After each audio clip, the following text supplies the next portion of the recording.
you to introduce Jamie and take it away. Excellent. Well, first of all, I want to thank you, Quentin Sensei, for your quick and total yes, and having Kathy today. She's really a very, very special guest, an amazing human being. Thank you too for suggesting I take the lead here. I'll do half as good a job as you do. You do a great job. Sure you will. So to introduce Kathy Sensei, I got all prepared because there's so much to say about Kathy. So by way of introduction, I am not sure if I love her more dearly or respect her more deeply. She is a totally spiritual human woman, and she's a great aikidoist. Check out her work. She's a magnificent painter, her paintings, drawings. She's a great sculptor. She is a sort of uke-nage equestrian, which has been very interesting, passionate teacher, and she's a fierce activist and always a story and truth teller out to change herself and our very, very messed up world, out of balance world. She loves to deconstruct the dictates of normalcy.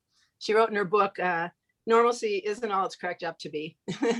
So she's a very strong advocate for authenticity, and as you will hear along the way, she tells it like it is. She's a self-avowed and very happy Ronin. So too bad she wasn't in our Aikido and politics conversations. She started training in 1977, I believe, at Tam Tamalpais Dojo in Mill Valley. And I'm not sure if we first met pairing up on the mat or through Lomi School, where we both got our first training in body work, somatic psychology, and conscious movement.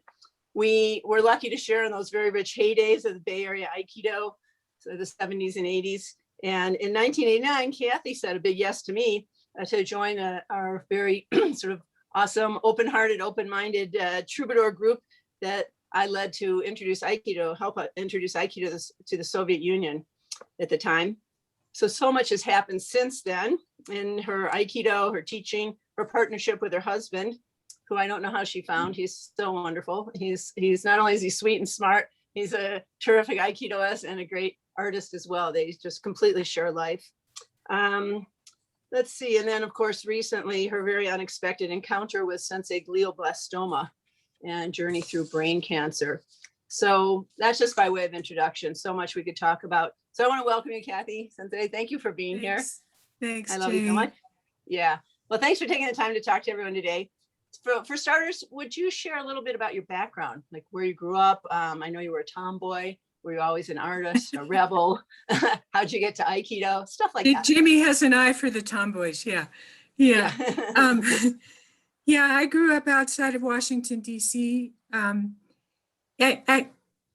think what's coming up to say is that my immediate family was very marked by disabilities.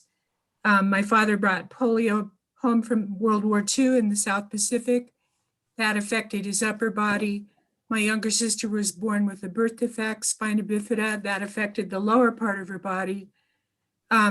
So it was not entirely welcome when my own vision problem showed up, because I was supposed to be the healthy, normal one, and I kind of screwed that one. So that it's been an interesting ride just within my family to realize that normal is not what we are and never were and aren't never gonna be. And it's taken me years to find the freedom in that. There's a lot of freedom in just declaring yourself not normal. Screw it. All of a sudden, you don't have to fit in. And you get to question what you're fitting into and whether it's viable. And it's not. As Bruce Cockburn, the Canadian singer-songwriter, says, the trouble with normal is it always gets worse. So leave it behind. So that's, anyway, I think that's the unexpected gift from growing up with a physically challenged family. And it got me in the habit of looking for the gift. Even when hard stuff happens to you, it got me in that habit. What else? I've been an artist.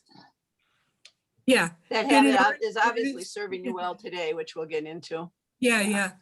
Been an artist my whole life. I was lucky to have my family support that.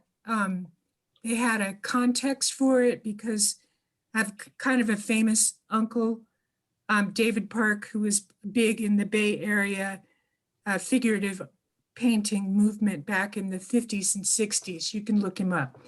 He was one of the big boys, David Park. So that didn't get squelched, my artistic tendencies. They got encouraged. My love for horses got encouraged, I think because my family needed to get rid of me during the summers because my younger sister was going through all these corrective surgeries for her spina bifida. And so, again, difficult circumstances ended up being a good thing for me. I was definitely a black sheep as far as college went. I tell my students, or I used to on campus, that I majored in drugs. And they would say, "You can do that?" And I dropped out for 33 years and just pursued my art career and Aikido. So I'm sort of an autodidact that way. It made a lot more sense to educate myself in the way that felt right to me.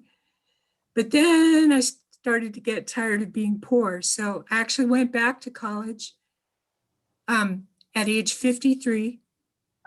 And I thought I was going to be a chiropractor because the Lomi school that Jamie mentioned, I had pretty good hands, made my living for a while as a massage therapist, thought I'd be a chiropractor, and then that all fell to hell. So but I stayed in college and I asked myself, what do I want to do?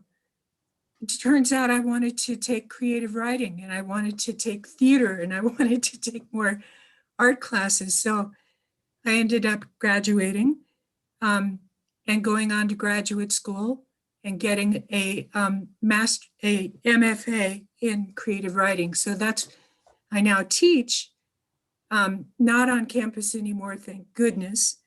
I teach through Adams State University in Alamosa, Colorado, which has the kind of unheard of distinction of being the premier print-based correspondence course deliverer to incarcerated students. All of my students are in jail across the nation. And they're pursuing mostly business degrees, which makes sense, but they have to take English classes. And I'm the one. So interesting. I sneak in Aikido whenever I can. Could you sneak in here, out of my order, my questions, but would you sneak in here your work in prisons years ago with women, Yes. Incarcerated women? Yes. Doing Aikido. Yes. Yes, in the early 90s, I was asked by a woman on the mat at Tamalpais Dojo if I would come in and teach a couple stress management groups to incarcerated women at FCI Dublin, which is East Oakland. And to be honest, the term stress management kind of makes me want to go because it's just bureaucrat tease. It's just, anyway, but it's okay because I figured out how to bring in holistic health and Aikido principles disguised, of course. You can't just say, I'm going to teach prisoners Aikido. No. You won't get in the door that way. But moving meditation, oh, sure. In the administrative mind of the prisons, that's a passive security device. Yeah, we're all for that. Anger management, you bet. Somatic work, meditation, yoga, anything. Anyway, that went on for 4 years. It was amazing. It was all volunteer run. I got a couple grants to fund it. The anecdotal evidence for how effective holistic health is within a prison setting was off the charts. But you know how politics, the political pendulum swings back and forth. And I forget who it was in California at the time, ran on the ticket of 3 strikes and you're out. Who was that? I can't remember. And so anyway, it got shut down, the program. But it kind of gave me, I never would have thought I'd bring who I am. I should back up. I start going too fast. I'm sorry. I brought in holistic health. I brought in art teachers. I brought in a theater person who the prisoners called the screaming lady, who got them to vocalize. I brought in musicians. I brought in some famous people. Clarissa Pinkola Estes, I brought her in to do storytelling. Some singers, some Bay Area singers that you might have remembered, Rhiannon. Yeah, a whole bunch. I just started to beat the drum around the Bay Area, which is so rich with creative people. And I basically challenged them to walk their talk. Okay, you're all for peace and justice and equality and expressiveness. Okay, we're meeting at the prison. Bring your ID. Yeah, Wow. and Lomi people too. So it was really cool while it lasted, but it got I remember shut I down. got out there a couple times. I mean, so transformative and enlivening and connecting. And, it's not what you think of as being offered in prisons. No. Did you get any post-prison stories from people who had benefited from that? Yes, I do. Will you share? Okay, there is a woman in my stress management group and in my advanced one, which meant these were prisoners who had been incarcerated for 20 years and were looking at about 20 more years. She was from Thailand or the Philippines, I can't remember which. And we resonated because we had martial arts in common.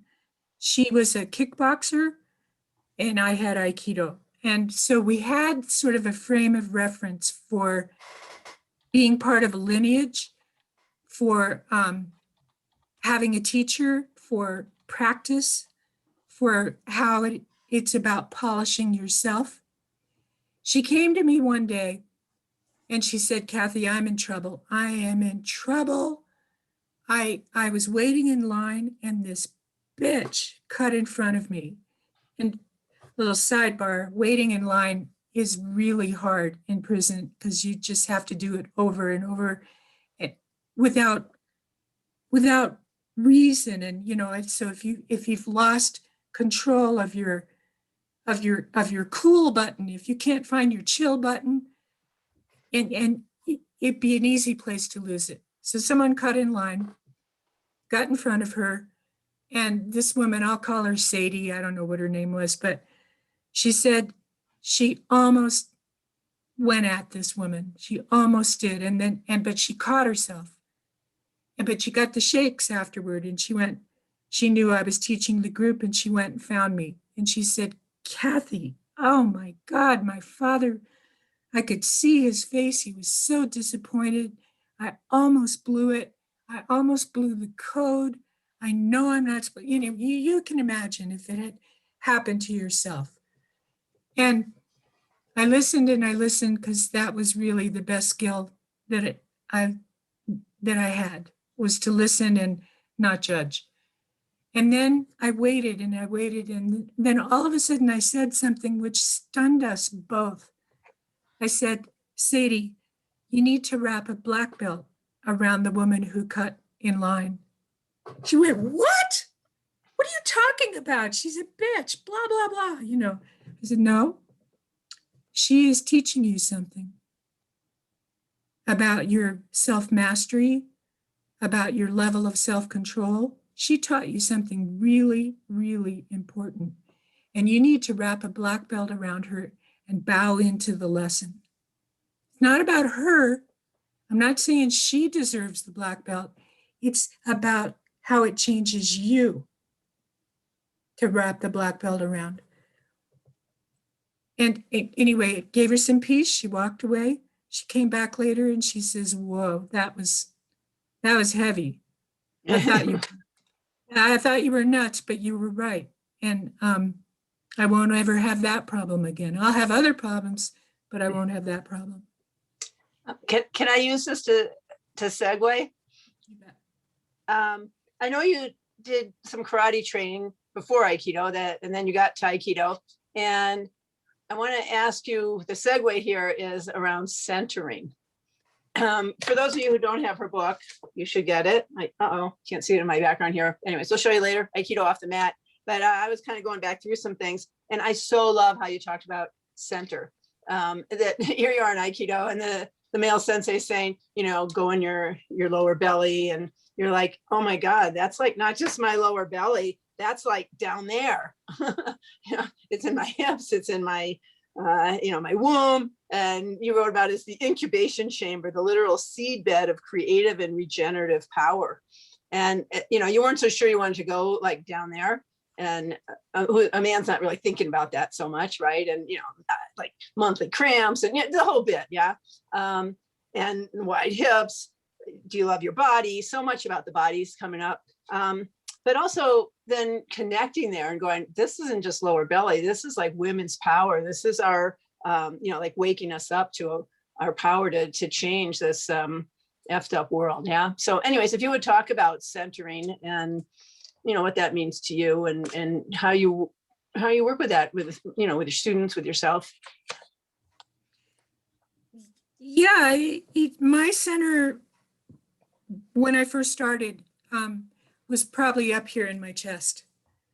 That's probably where I lived the most. It was like Jamie's saying, that hole down there in my hips and my pelvis was loaded for me, as it is for many women. And I'd love it if the men would speak to this too, but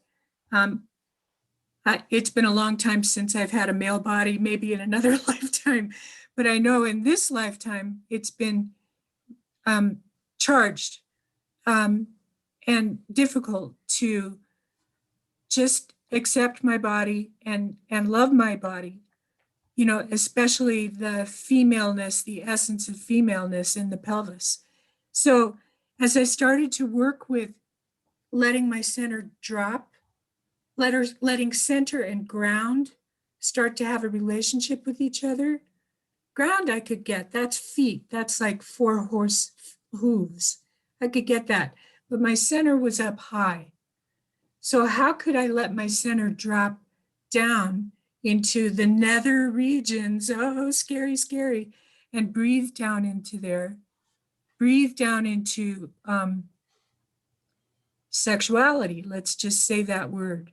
And that harkens back to my father. My father brought polio back from World War II. He was a robust, athletic man, but I never knew him that way because by the time I was born, he was already disabled. He never picked me up. He never threw me around. I'm sure he swatted me. But I didn't have a physical relationship with my father. And when I got onto the mat, I remember this at TAM, because I was like scared of I'd been in a relationship that fell apart. I was scared of being in a relationship. I remember the joy, absolute joy of grappling with big, strong men and throwing them down. I was overjoyed. That was like, fed me something that I missed. I didn't get that part. And big Amazon women too. And then being able to handle it as an uke too. It fed me in a way that karate didn't even touch. That level of physicality. It was a healing. I don't know where you're going with that. Yeah, well, so speaking relating with men physically on the mat without anything having to do with sex. Oh my God, what a breakthrough that was for me. Mm-mm. Okay, so then I could drop down into my seat of power and not have it have anything to do with sexuality, because that felt still really crazy, scary to me. Mm. That's good. Well, so I'm going to kind of segue that to the body, somatics. Yeah. You talk a lot about that in your book, which I really appreciate, which is kind of the mind-body split, right? And I'm going to read a quote for everybody, that the mind-body split, which you kind of go into the history of and really talk about how that affects our whole society. At the very least, it teaches us to distrust, ignore, or override the innate wisdom of our bodies, including gut feelings, natural desires, and the secret language of the heart. Access denied to the creativity and sensuality that come from body-based intelligence, body shame, self-hatred, deep-rooted confusion about sexuality, and unconscious alienation from the body. So I'd love it if you talk a little bit more about the body, somatics, mind-body split. Lomi School certainly was our introduction to body work. We got really intensive hands-on training in deep body work, but along with psychology, it's like you couldn't work on the body without the feelings and the psyche coming up, right? You can't separate mind, body, spirit. So yeah, if you talk about that, I love your thoughts on it. I think that's, I don't know if we can rate the importance of lessons generated from Aikido. I guess I'm going to attempt to, but I think that mind-body unification is got to be right up there at the top, number one. And I don't know about you guys, but I didn't have very many teachers who actually talked about it as such. We kind of went on to grounding and centering and extension and blending and entering and all that stuff. But I feel like I had to roll it back for myself to what's underneath that, what underlies that is that you have to be in your body. What a concept, oh huh? What a concept. What a concept to be in your body and then be in your body. You have to practice being in your body, and especially in the context of this culture, which from my point of view is getting further and further disembodied, if I can make up that word. Further and further. We look at screens, but people, when I worked on campus, I would see all my students, right, fondling their things, right, heads down, walking into stuff, not hearing, not seeing, not feeling, not sensing. And the devil in me would want to come up and like goose them or something and go, hi, get back in your body. Goose them, I love it. But I think it's dangerous. I think it's dangerous to have masses of people not in touch with their body, with their individual bodies, much less anybody else's body, much less the Earth's body. Look at what's happening. We can barely register what we're doing. And to me, it all falls in a line. Yeah. So what's the best thing I can do for climate change? Besides some practical stuff, I can stay in touch with my body, right?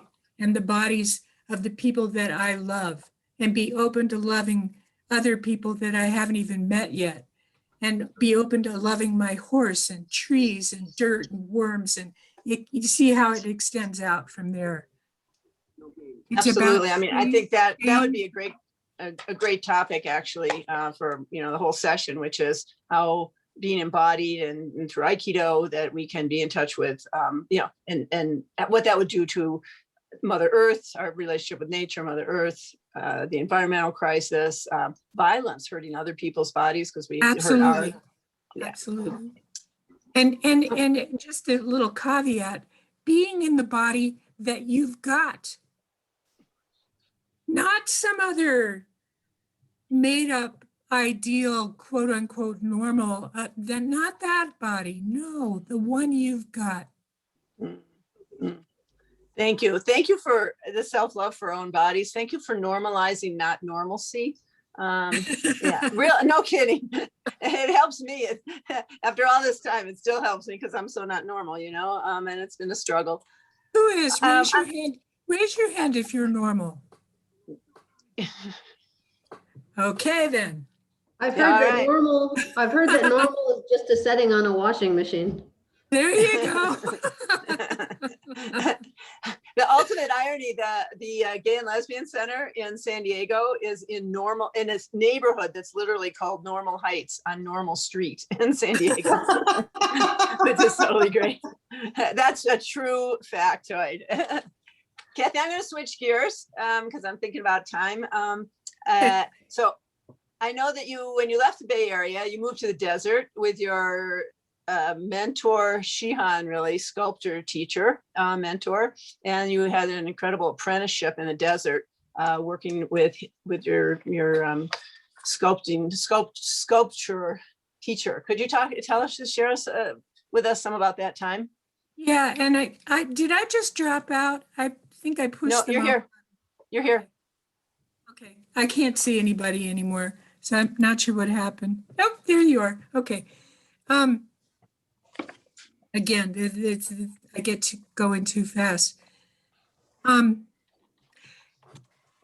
me, it's important to stop training now and then. To do that consciously, to stop training and go do whatever somewhere else. And for me, that was stone sculpture.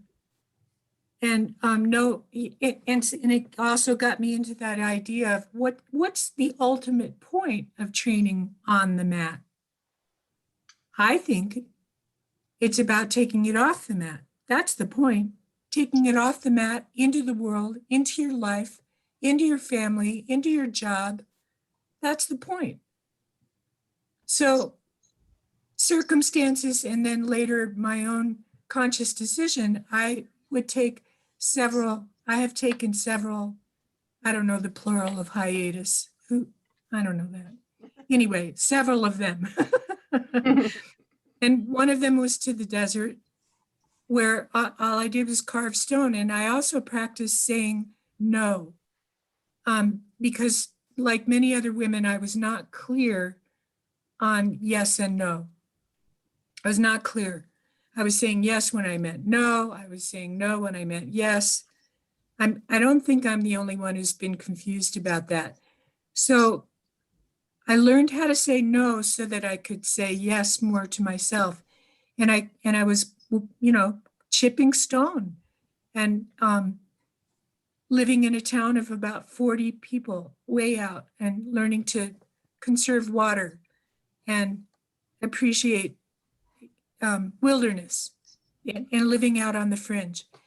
Anyway, cut the story short, I came back to train some more and people went, "Oh my God, where have you been training?" And I said, "I haven't been, I've been carving stone." And they'd say, "Yeah, but you're such a thick, grounded uke." I was like, "Thick? Is that a compliment or what is that?" And people would want to train with me because there was something I was bringing to the practice that I found in the desert. I still don't quite understand that, but well, it's kind of like, how did your aikido inform your art, your art training and artwork? Oh, and, yeah. And back the other way, how does your all artwork of it. inform your aikido? Way street, absolutely. Spirals and the basic shapes, the square, the circle, the triangle, the spirals. We'll talk about that. I love all the things you have to say about circle, square, triangle. I'm just fascinated by how those concepts come up in our language. Squaring up to a task, standing up for your rights. You just think about just phrases in English and that have to do with the square, with being solid, right? And the circle, move with it, blend with it, let it roll off of you, flow around it. It's very watery, whereas the square is very earthy, very earthy. Triangle feels more like fire to me, making a point, taking a risk. It's kind of the sword kamae. Yeah. Yeah, maybe even blunt, maybe speaking your truth, maybe even a blunt way, in a confrontation kind of a way. Anyway, those shapes are integral to sculpture for sure, and to painting too, you know, and to how we decide who we're going to be friends with. You need to know that your friends are solid, right? You need to know your friends are going to forgive you and roll with crazy shit.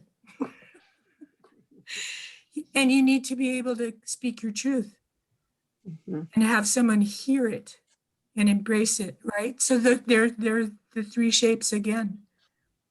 I just find them really useful to think about. Yeah. I'm going to switch gears again. I'm going to go back to, now we're going, not in chronological order. We're going to go back to 1989 when we went to Russia. Yeah. Yeah, just talk about that a little bit, because I know that was a really impactful experience. We had amazing times. We had a good time, but it was a very powerful, impactful time. Well, that was when Gorbachev was practicing introducing glasnost, taking a big risk, putting his sword way out there.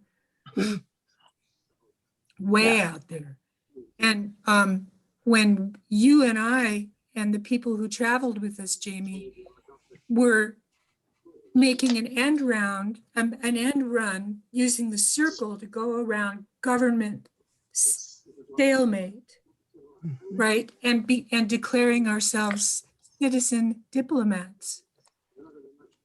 That a person-to-person connection can do a lot, you know, even when governments are entrenched.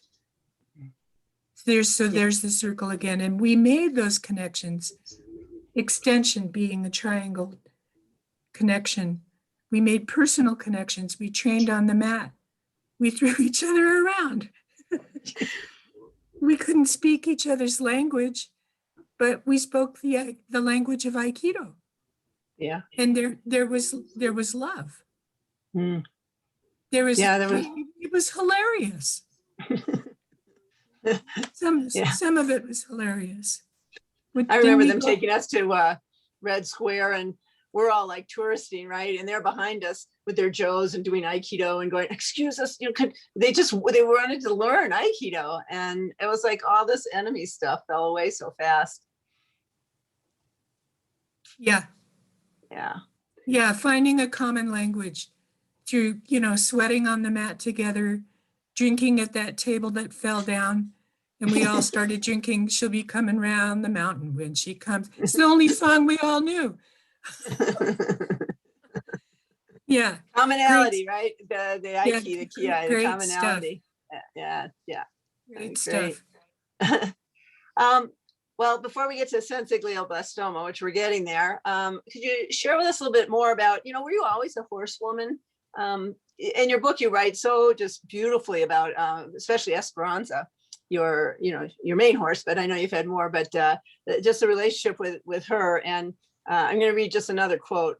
In her presence, my breathing slows and deepens. When I'm astride her, my balance becomes more dynamic, attentive to each small shift, the base of my spine welded to the middle of hers. Watching Esperanza's vigilant ears swiveling around to catch each sound, my own hearing becomes acute. And on.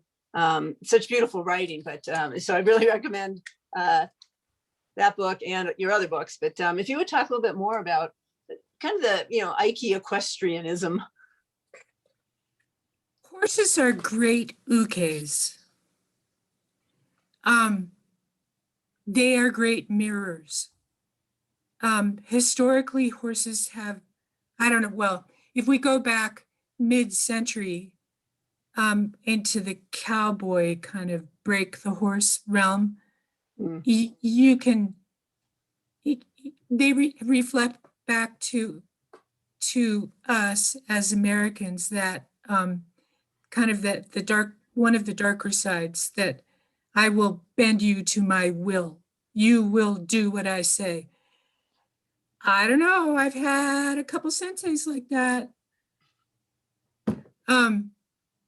Thank God, not that often, but that kind of rough handling Does it work? You bet. Does the uke want to stay in that dojo? Nope.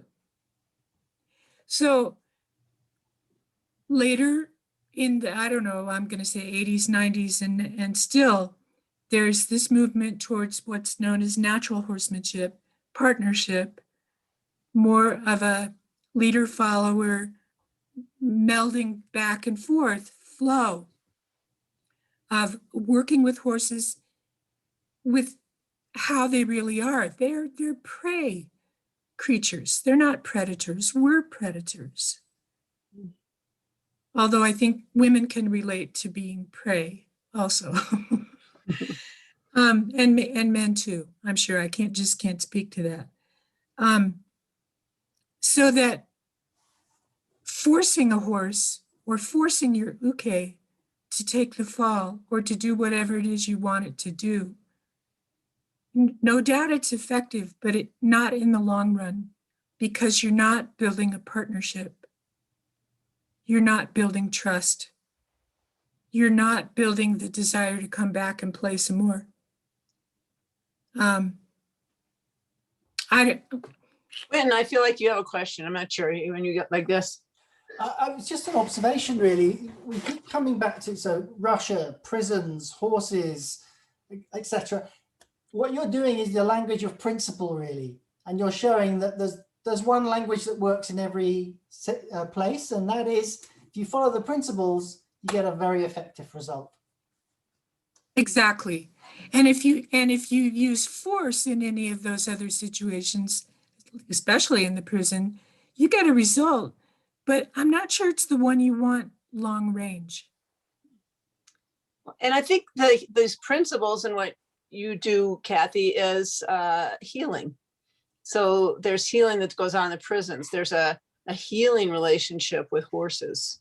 And actually, equestrian therapy is a big thing, right? And Yep. And it's also, being centered and being connected and becoming one and sensing and feeling and not just being in your head and in your heart, and treating the horse not like a body that you can just whip and take me somewhere. Right. But this is a whole being.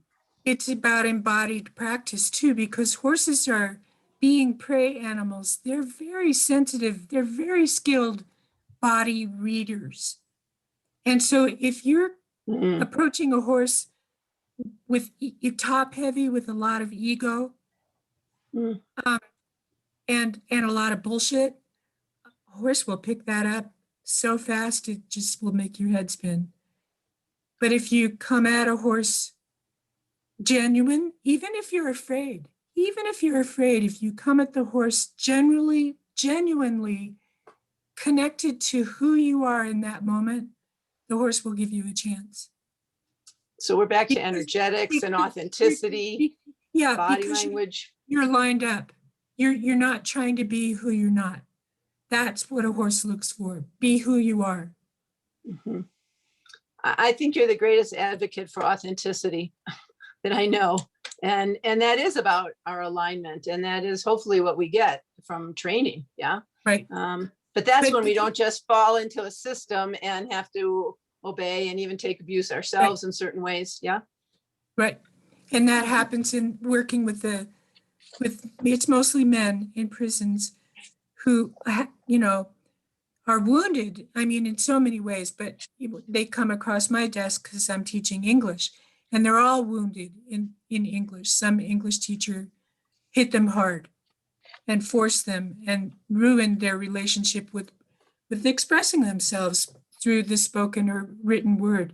And so I try to heal that and get them to write about something authentic about themselves. And as soon as I do that and treat it with dignity, then we're connected. We're connected. So these are they'll take a lot of risks after that once we're connected. Mm-hmm. So these are, when we talk about principles or essentials really of Aikido, we think about centering and balance, et cetera. Those, I call them mechanics in a sense for the magic, but the real magic of Aikido is healing and being a healer in a sense. And that would be in every part of our lives. which is going to be a segue right now to, it's now July 2019. Yeah. And one day your left hand starts doing weird things, as I recall. And the next thing you know, you're told you have a brain tumor. Well, don't forget the seizures. They were really fun. Oh. But it was like 3 weeks. So, I mean, from 3 weeks to. No, it was a short amount of time. Yeah. Yeah. Okay. I So don't know it if was you quite got, unexpected. And yeah. Well, I just want to say, I remember you letting me know and calling me. I think I was in Jerusalem. I called you like the day before you were going into brain surgery. And what I remember so well is, and what I want to ask you about is how you squared up to that. It was like tomorrow, I remember, tomorrow I might die, knowing very clearly, square, wide-eyed, even with an eye like this, completely wide-eye, right? I could die tomorrow.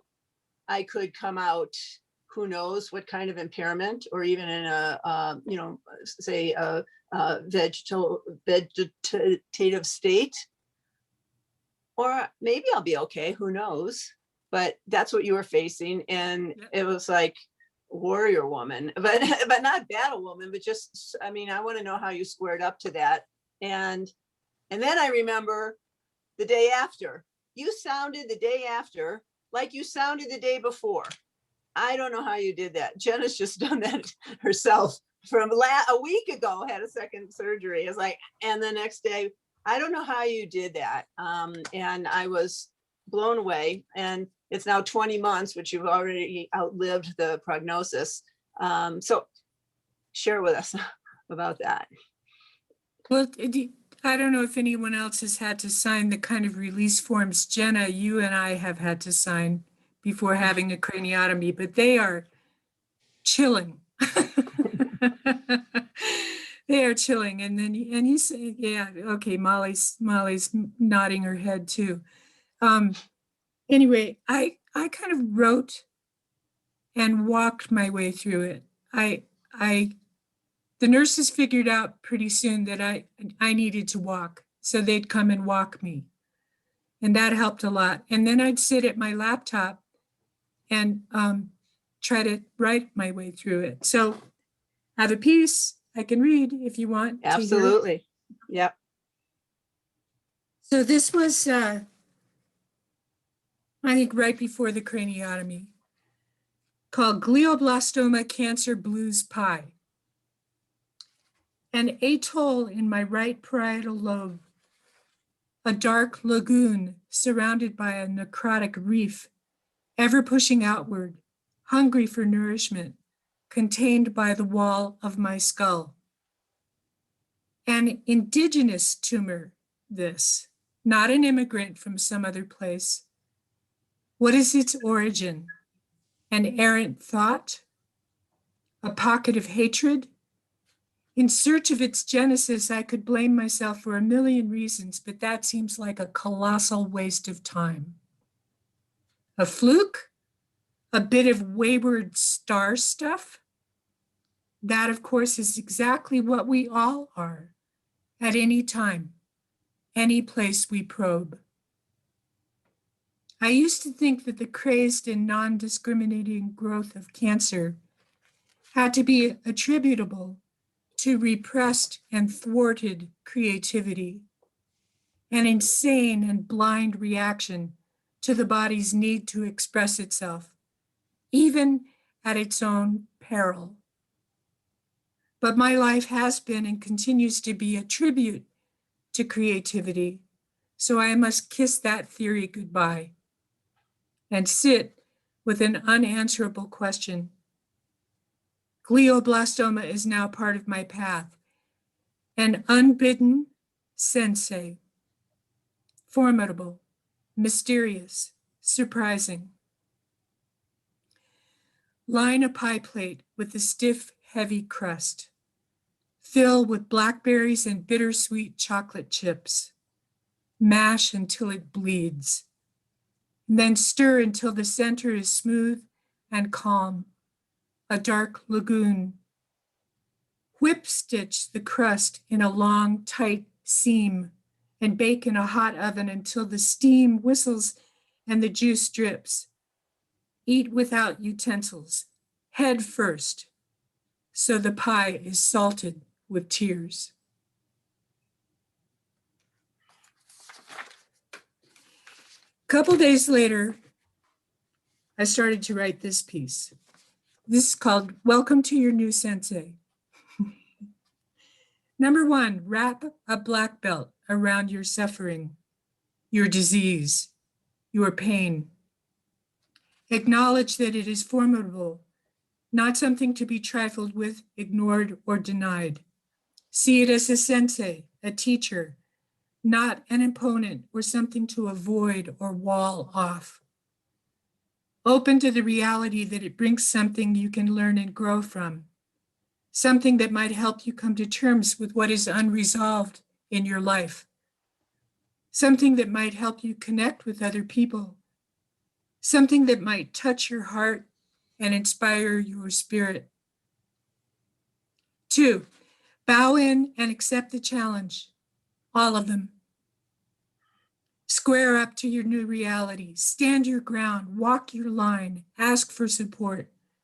Listen to and obey your body. Check your vital signs often. Am I breathing? Can I feel my feet? Can I feel my back? Am I blanking out anywhere? Pay attention to your intuition, dreams, and body messages. 3, use a gentle sword to find clarity and set boundaries. Clearly ask for what you want and need, especially if you have a history of being fuzzy. Practice the most difficult phrases. I don't want to talk about this right now. I need for you to leave. I'm going home now. Be gentle with yourself. Telling the truth can be a very sharp sword. Consciously choose when, how, and to whom you make yourself accessible. Sometimes you have to walk away from negativity, fear, paranoia, ungrounded energy. Sometimes you even have to fire a doctor. Consciously choose what you put into your body. Consciously choose how you want to spend your time, especially if your disease is terminal. Decide what you want done with your possessions in your body. Write your desires down, whether in a will or a letter. It will be a godsend to whomever you leave behind. 4, return to grazing. Maintain equilibrium. When you get knocked off center, and you will, simply return to center as soon as you can. When you fall down, and you will, simply get up and dust yourself off. When you melt down, and you will, if there's something, pages, call a friend who's been there before. See these episodes without judgment, just great practice. Like horses, simply return to grazing when the hubbub is over. 5, enter into the problem.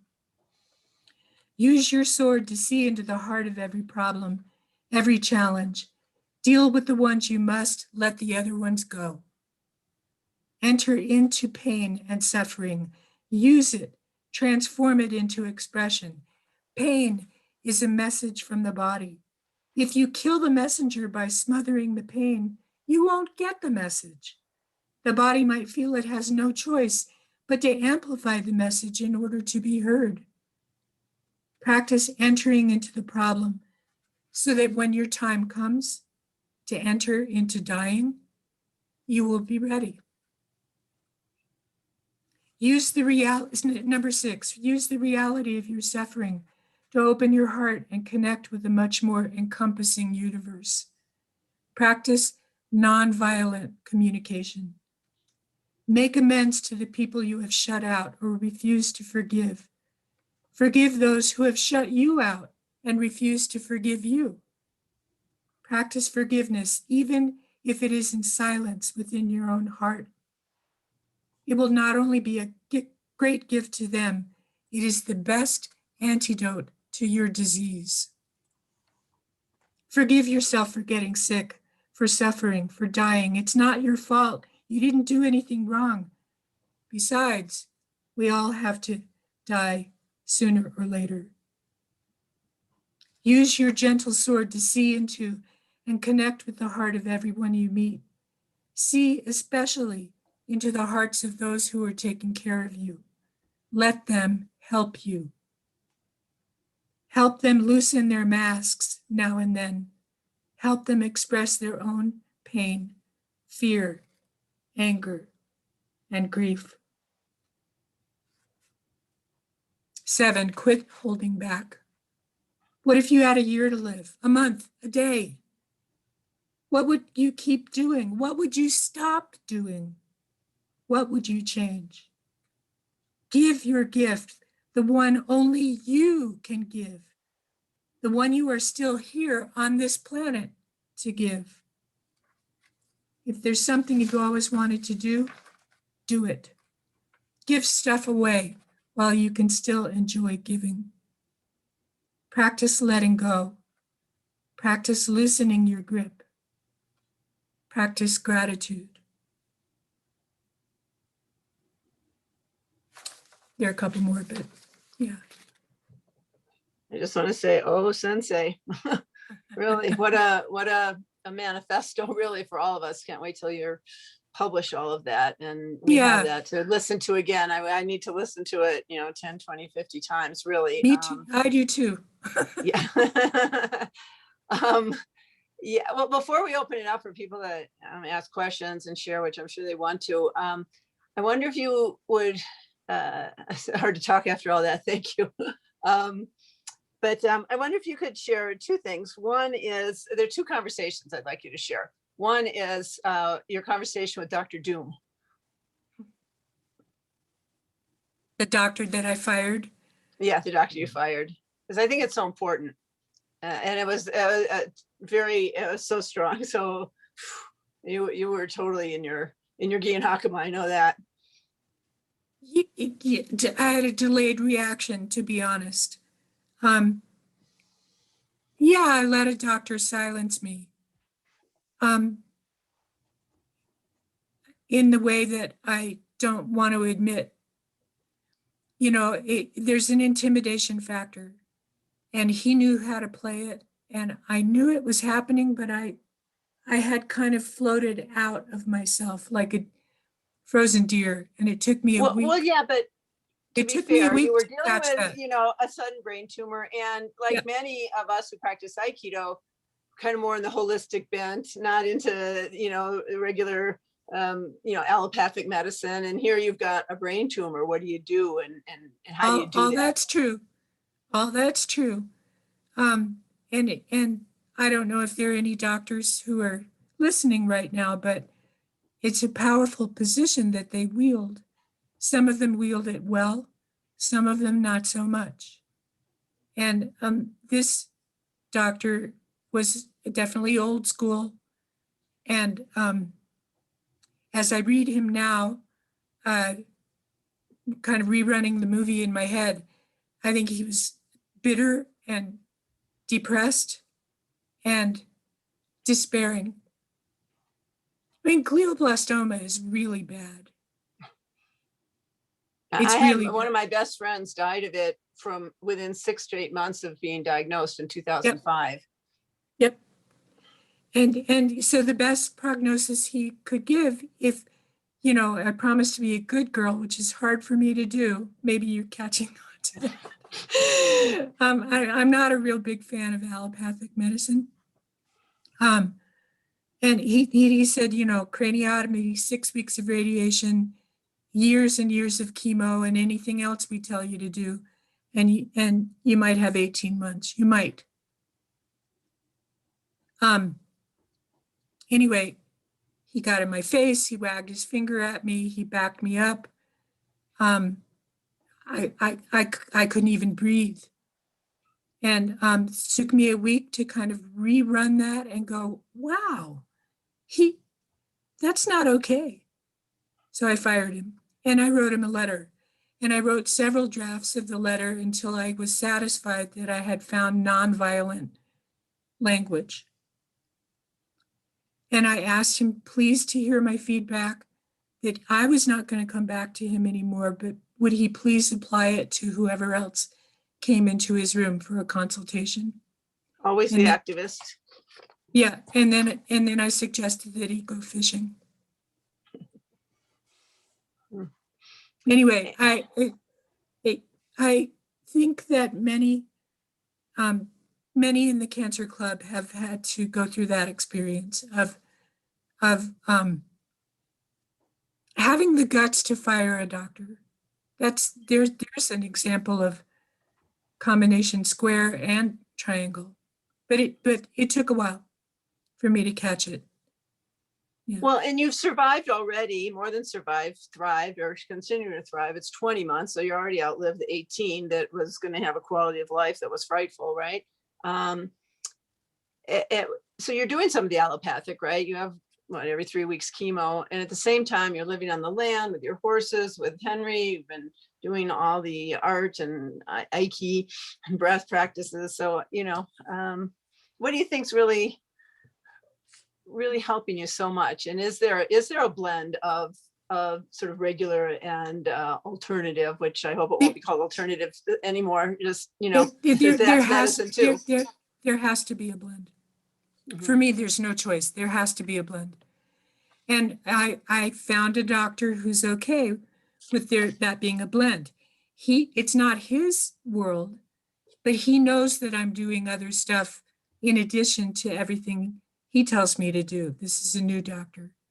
He knows that I'm taking turkey tail mushroom extract. He knows that I'm doing shamanic healing. He knows that I'm being an artist. He knows I'm praying. I have a lot of people praying for me. I'm not a real religious person, so I mean prayer in the good vibe, hippie good vibe kind of sense of the word. And so what he said to me last time, and last scan I had, which is in January, it was clear. Nothing in there that's not supposed to be in there, nothing but my brain. And Wow. that's unheard of. He Wow. was skipped into the room. He was like, oh my God. Of course, he said, oh, the Avastin must be working. But then he caught himself. He says, and keep doing whatever else you're doing too. So that's Wow. the doctor for me. You're not going to get a better doctor than that. Wow, it's awesome. Okay, number 2 that I wanted to ask you, it's the other conversation, and it's your conversation with Sensei glioblastoma. Okay, I have Yeah, that. you can read about that, but I also want you to talk, but just before you read, would you talk about saying to Sensei, if I die, you won't have a student, so you won't be a Sensei anymore. That's what's in here, yeah. Oh, Yeah, read it, it's great. Okay, I wrote a letter, Dear Sensei glioblastoma, and this was about a year. A year ago today, I learned of your existence in the right parietal lobe of my brain. You got my attention with that spooky seizure in the parking lot of Safeway. Later in the emergency room, I caught a glimpse of what you looked like in the CT scan. I remember thinking, like an artist does, that there was a certain organic beauty in your form, like an aerial shot of a coral atoll. Later in the day, when I was strapped on a gurney in the back of the ambulance on my way to Denver, we drove through a torrential rainstorm going over Levita Pass. The ambulance lurched and jolted and shuddered and thumped its way up I-25 to Denver. All this peril was clear to me, but somehow removed. Miraculously, Henry arrived in the hospital about 4 hours behind me. For some reason, even though a lot of my memory has since thinned to threadbare, these details are etched and inked. Sensei, I've been training with you for a year now. I see that you are fierce, demanding, and relentless. I see that taking ukemi from you means I have to be ready for anything, especially hard falls. That's okay. I expect it. I see that you are also a jealous teacher. Thank you for keeping Sensei coronavirus out of the dojo. I have more thanks to offer. Training with you has clarified many things in my life. How I want to fill up the time I have left or leave it empty. Who I want to hang out with. What I want to put into my artistic hopper and what I want to keep out. How important it is to have my hands in the dirt and on the stone and holding the brush. How important it is to touch Esperanza every day and hold Henry's hand at night and giggle in the morning. However, I need to respectfully point out to you that I have just passed a Q test, possibly a Dawn test, that you didn't schedule. And here's my evidence. I have kept my center and ground no matter what you have thrown at me. I have kept and even grown my sense of humor. That might be spelled G-R-O-N, I don't know. I have never borne any malice toward you. Unlike much of the language around cancer, I've never spoken about defeating you or kicking your ass, tempting as that may be. I've always tried to practice Aikido with you. I know that just like me, you are a bit of star stuff, simply trying to survive. Here's the last bit of evidence, the thing that has promoted me in rank. I know that if you kill me, you will also kill yourself. And I know you know that too. So I'm calling your bluff. I challenge you to join me in coming to some amiable, mutually respectful agreement so we both get to live. Doing so promotes me as your equal. Your student and colleague, Kathy-san. Wow. Whoa, Kathy-san. Kathy-san, Kathy Sensei. Thank you for so much sharing. Now you all know why I said I don't know whether I love her more dearly or respect her more deeply. Yeah. Yeah, incredible. And, I mean, I had a bike accident. It was like, this compared. And the challenge is just incredible. Yeah. And to bow into the pain and the difficulties and the disability and the unknowns and every other thing about it. So, wow. Yeah. Thank you. I just want to open it up for people. If you have comments, questions, starting with Quentin Sensei. I was listening to one of the recordings from the solstice seminars earlier on, Kathy, and you said something like, wouldn't it be great if Aikido actually becomes useful in the world? Well, I think you might have proved that it has proved useful in your world and how it can be useful in ours. But my question is, when you started Aikido, did it feel like you'd found a long lost friend, and did you see the potential in it from the beginning?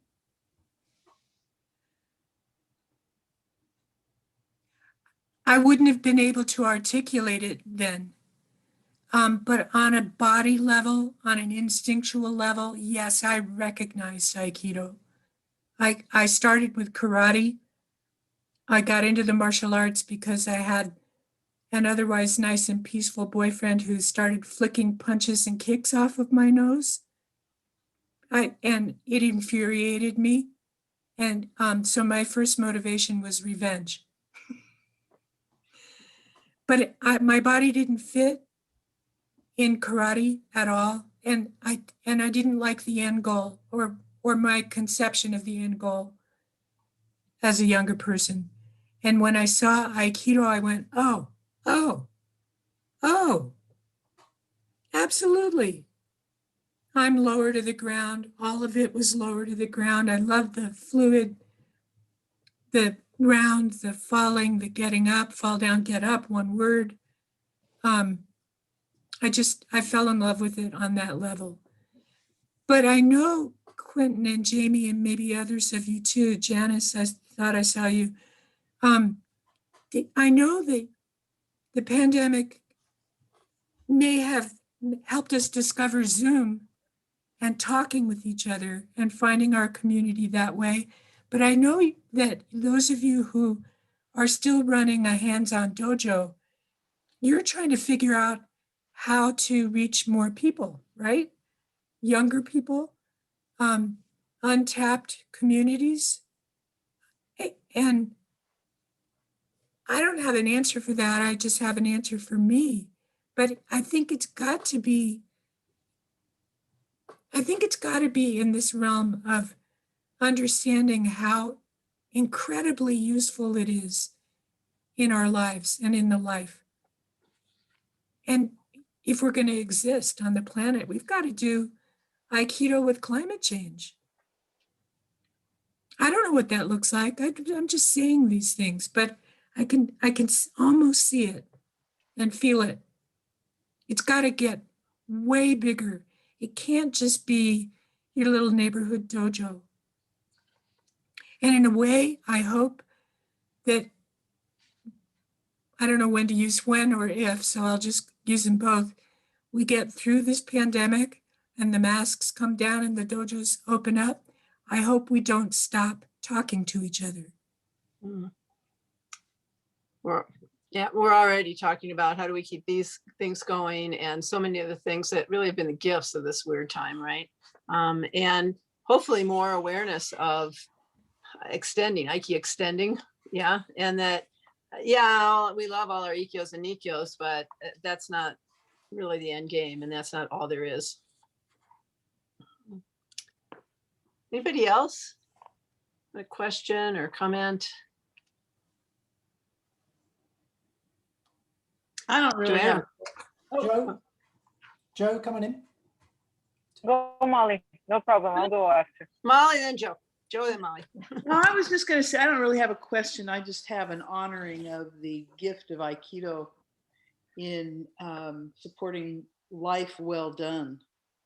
And particularly when it comes to the things that challenge us that are totally unexpected and out of typical, you know.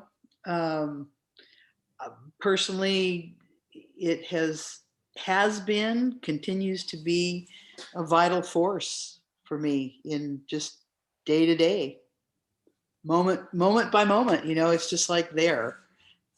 It's rich and yeah, what can I say other than that?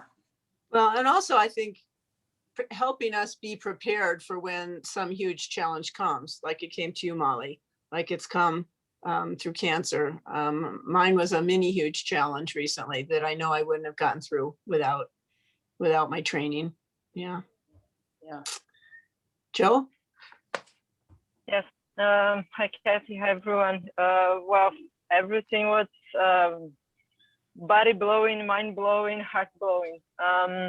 Actually, it's not actually a question, but more than a wish or an invitation. I'm getting along here with women, Aikido women. Me and Jamie, we have been talking a lot last year about connecting our biological bodies with our practice, that it was mostly for men. And well, a lot of researching with myself, my experiences as how my body works as a woman's body, my instincts. And I'm also getting involved with a project in São Paulo for women in prison and women that are getting out of prison and entering in the market again. So it's not only for the women, but also we also have to work with the companies that might hire them. And anyway, right in the beginning, our country is a chaos with the pandemic. So we are just working remotely on that, writing, developing the language, the needs. So if we could meet again in another day, or if I could contact you for your support on that, I would be very grateful for that, to develop everything. Our body communication, it's kind of, we are each one in one place. In our houses, we have this invisible sensei that it's complicated everything a lot, but on the other hand, it's just bonding a lot of us. So we are working on that. We are not just in the position that we can't do nothing. So I'll be very glad if we can meet. Oh, okay, thank you. Wonderful, wonderful work. Yeah, Aikido half houses. You know, prisoners are not prepared to come out into this world. Can you imagine being locked up for 20 years and then coming out tomorrow? Yeah. Yeah. Yeah. No, So those Yeah. kind of, you know, grounding, centering, I mean, that's the kind of population that I hope gets reached by Aiki extensions. yes, definitely. Yeah. Well, we have a lot of discuss, and I'm looking forward for that. Excellent. Anybody else? Something to share or ask? I'm trying to type my email and website. Yeah, we'll get your website in there, Kath, don't worry. Okay. Dream Power Artworks. Susan, would you mind typing that in there? We'll do it, Kathy. I've got a Dream question Power Artworks. I've got a question for Jenna. Jenna, you've been listening to this as a non-Aikidoist. I'm just wondering what you're making of it all. Well, it's interesting because what I've learned is when the doctor gives you a note that they've been working on for 12 years, you have to realize that they don't know what they're doing. And you have to realize, right?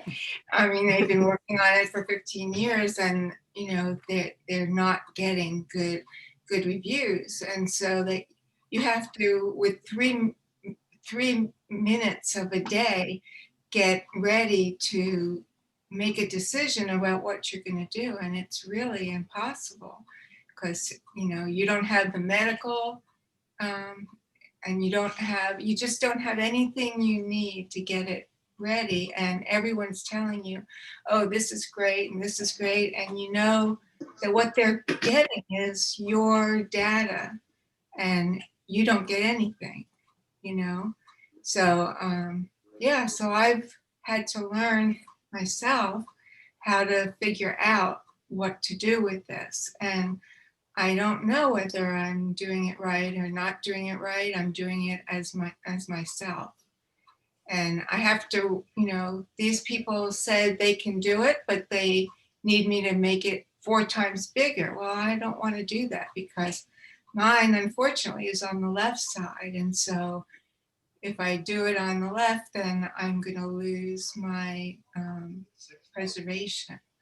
So I'm just doing it the way I can, but I'm interested in the other way, how to balance it out because they really don't know. And so I did the most recent thing, and 4 days ago had surgery, and now I'm fine until the next MRI. Well, And Jenna, that's one thing. Exactly. That's where I am too. Right. And you're just waiting for the next thing, and then you have to look at what is it that you need to do. Is there somebody out there doing that for us? I don't know. Something you've done, Jenna, well, 2 things. One is just what Kathy's been talking about, or what we would put the words like of being authentic, being centered. And you've also done what we call irimi, which is to enter. So I happen to know Jenna very well, right? And a year ago when you were diagnosed, this is an inoperable tumor. And you were just, I'm going to find the doctor who says it's operable. And you found the doctor who operated and got it. You weren't taking that for an answer. And you just, you know, were like this, talk about the triangle and this. And then as recently, another small tumor has reappeared, and that was new information. And the doctor said, well, let's wait till it gets bigger because it's sort of easier to take out. And you were like, no, I want to take it out right now while it's little. And you went in for brain surgery, a second one last week, and you're out, here you are. So you have entered in, trusted yourself. And, you know, I think that's, you know, that's keeping you very clear on your path and going.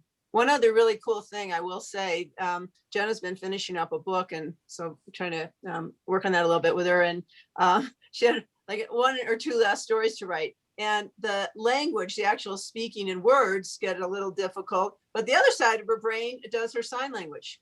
So she can, right, Jenna, you can express better and find words through sign language than you can sometimes through verbal language. So it's Right. like finding someone bilingual with sign language and English to be able to express what you want and finish writing. Yeah. And get But your you know, book done. the serious thing was I was 2 stories away and I had to get it done before I went to the hospital. And that's the thing, is you have to figure out what is it like to go to the hospital and not know if you're going to come out again, you know, and you have to know who you want to leave the things to and who you want, so that when you go in, there's clear, because you don't know what they're going to do. Mm. So, You know, what's interesting about the word practice, the practice of, you guys, I'm not Aikido, but I see the passion and the practice in my sport, in your passion. And the medical field, they don't call it practicing medicine for nothing. And I think what you all have, especially Jenna and Kathy, have done is, you're not interested in people practicing, you're interested in people doing their job and you working with them to help you get better. So practice. Kathy, just a quick comment. Pardon me. I gotta go. You're just as spicy as I remember you. Just want to send you my love and keep on keeping on, darling. Thank you, Chris. You too. You too. It's great to see you. Yeah.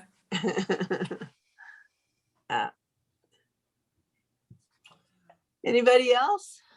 Anything else? Anything else you want to share? Kathy, I was going to ask you if there's anything that you want people to know about facing death or living life or bowing into it all, but I think you already did all that. Yeah, I think so. Yeah. Yeah. You know, there've been some meltdowns, but that's fall down, get up, you know, and Yeah. make sure you have a good support system around you too. So I'm working on a book called Bowing into Sensei Glioblastoma and trying to get some help with the uploading and the designing of it, because that part, my brain has about this much attention span for that. But it'll be a self-published kind of a deal, probably through Big Bad Amazon, I'm sorry. But that's convenient. And so be looking for it. And the other books, the Aikido Off the Mat book is up there. Also through North Atlantic Books, yeah, which has many martial art titles.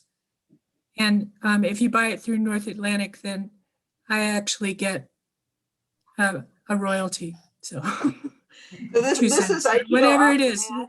Yeah. And fabulous book. I'm going to read one last quote before we finish from it.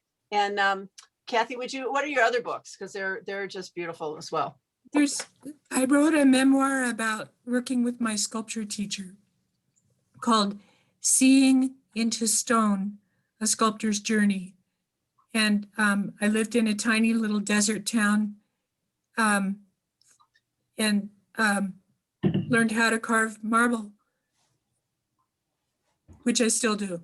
And so if you look at the website, somebody put that up there. There's some wood and stone sculptures and a lot of paintings. And yeah, talk about a grounding practice, carving stone. Woo! Yeah. And then I also wrote a compilation book called Coyote Points the Way, Borderland Stories and Plays. Stories about living here in the San Luis Valley of Colorado. Yeah. Yeah. Well, you can see you're as much an artist with words as you are in your paintings and drawings and sculptures. I suggest friending Kathy on Facebook because you get to see, she posts a lot of just, pictures and of her work. And I think some of it's available for sale. Is that true? Yeah. Yep. Yeah. I want to ask you one more thing. How did you find such a perfect partner? And what's it like having a partner who does art and does Aikido and does all these things with you? And he was such a beautiful guy. Well, in a weird way, it involves prisons again. Not that either of us have lived in a prison, but Henry had a friend who I met in the dojo at Hiroshi Ikeda Sensei's dojo up in Boulder, whose husband was serving time in Walla Walla, Washington.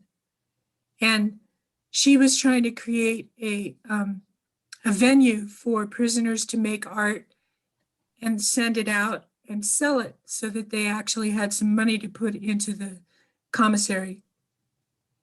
And my friend, the mutual friend, Linda, knew Henry. And I knew Linda on the mat because we were throwing each other around, right? And in Ikeda Sensei's dojo at that time, we're talking throwing, yeah.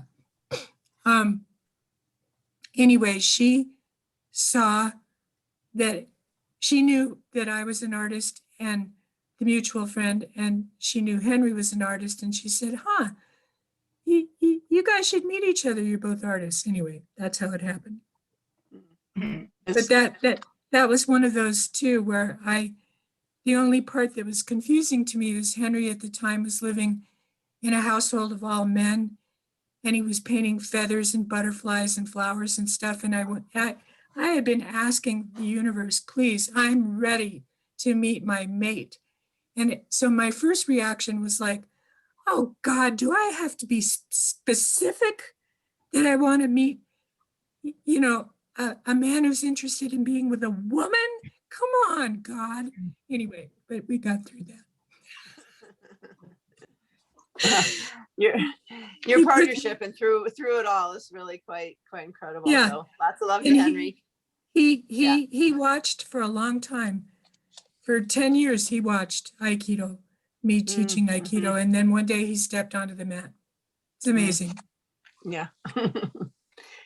Okay, well, so I'm going to read this last quote.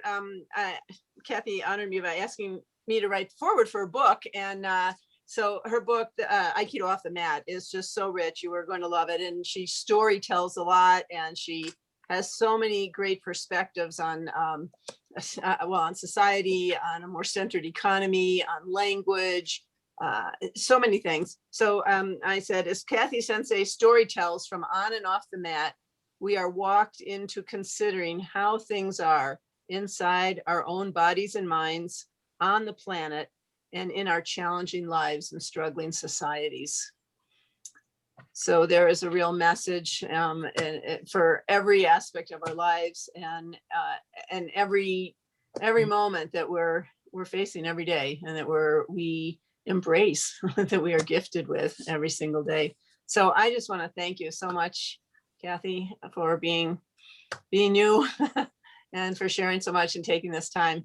Anybody else? Just a little love for Kathy, a lot of love. Yeah. Just a final comment from me, which is that you said at some point that you're careful about what you choose spending your time with now. So thank you for spending it with us. You are most welcome. This was a good choice. Yeah. And the power nap is around the corner. And the recording will be there because there was so much here, and what you read, I think we could all, and I'm in the chat is like, I need to hear that again. So again and again, thank you so much. A lot of it is on my blog, which is on the website. If you go to the part that says Kathy and go down to musings, you'll see a lot of the book in progress is already up there on the internet. Yeah. Thank you, Quentin Sensei, for Big domo arigato, big hug. Yes. Thank you so much. Yeah. Yeah. Brilliant. Take care, Jenna. You too. Yeah. I hope you keep getting good news. Yeah, well, let's keep in touch. Yeah, that'd be great. Jamie will set us up, I'm sure. Yeah, Okay. good. Excellent. Thank you, everybody, so much. Well done, everyone. Thanks. Bye-bye. Thank Bye. you. Bye, Bye-bye. Kathy. Thank you, Bye. Kathy. Thank you, Quentin, Jamie. Bye, everyone. Yeah, bye-bye. Bye, everyone. Big love. Mm. See you all later. Mm. I'm going to close the room now. Hang with the ground. Okay, KP, you're amazing. Thank you.